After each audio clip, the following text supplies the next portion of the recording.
Today, we're going to talk about pond aeration. The cost to run it, and is it worth it? So obviously, there is some pond dye in this water, giving it the blue color, but the clarity is all the result of our aerator and the bacteria in here keeping this water clear. And if you recall, I put this aerator in, I don't know, 6 months or so ago, built the housing from scratch, and then the pump and lines inside I purchased. So let's pop that off there to show you guys in case you didn't see that previously. The birds love to roost up here. So there's my pond aeration pump. I believe it's a 1/2 horsepower. Been running 24/7, like I said, for the last 6 months. And it's been honestly a little workhorse. And so if any of you out there have a pond and you've had algae blooms on top of it, you know how frustrating those can be, and it just makes your water unsightly and you just feel a little embarrassed by it. And so aeration and bacteria are the way to go. But how much does it cost to run monthly or daily? I actually have that number. I have a meter on the line running out to the aerator, and it's probably been on there for 45 days maybe. And so we'll go in and see how much electricity it's been using. I can tell you what my cost is, and I'll tell you what it is in kilowatt hours so you can do the math yourself. But it shouldn't be a terribly high number given what that pump pulls, but we'll see. So here we are at the north end of the pond, and you can see the critters love to come out here and take drinks. Could use a little bit more water, but I couldn't be more pleased with the clarity that we've achieved by having the aerator and that bacteria in here. Aside from the leaves, that's not algae, this water is pristine. I mean, you can easily see 2.5 feet, 3 feet depth, and that's including all the pond dye that's in here. It's amazing.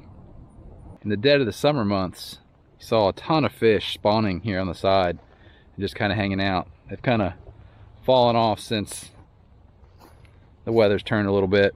Perhaps I'll hold off from putting any more dye in the water this fall and take the camera and submerge it one day and see what I can't see. At any rate, all those scenic views are simply for me to illustrate that the pond aerator is worth its weight in gold. Now let's go see what it costs to run. That view never gets old.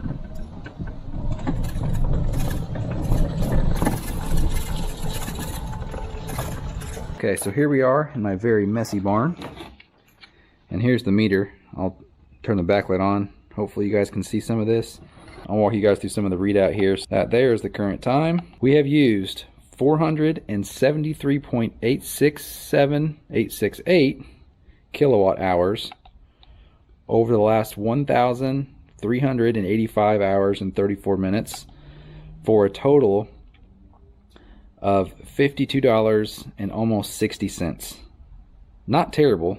So if we take that 1,385 hours divided by 24 hours in a day, it's about 57.7 days this has been on. And if we divide that into the $52.60, then it comes out to about 91 cents or a little over a day is what the cost is for me. But for anyone else out there, the key would be to divide the number of kilowatt hours, which is 473.889, into the number of days. So if we do that, it comes out to about 8.21 kilowatt hours a day. Also, I'll link this unit below. It came from Amazon. It's pretty cool. So it'll calculate daily power, monthly power, changes over the period. We'll also show you the voltage you're pulling, current amps, current wattage, max amps, max wattage, hertz. A pretty cool little unit. So if you want to check the power of a fridge or any other thing up to, I think, 15 or 1800 watts, then you can measure your consumption. I was curious how much this was going to bump our electric bill when I put this in, so that's why I got that. But I'll link it below. So if you are planning on this exact setup or a very similar setup, a 1/2 horsepower pump, bank on roughly 8.21 kilowatt hours per day. Time the price your electric company charges you per kilowatt hour, and you can come up with the cost per day. We benefit from some fairly low energy costs here in Indiana. So in my case, it's a little over 91 cents a day. For just 91 cents a day, you can sponsor 1,600 fish. They will be happy, healthy, well cared for only 91 cents a day. That view alone justifies the 91 cents a day. And so if you're on the fence about aeration, don't be. It's the best investment you can make for your pond. And call it $1 a day, it's money well spent. Your fish will thank you, you will thank yourself, and your pond will be just that much more enjoyable.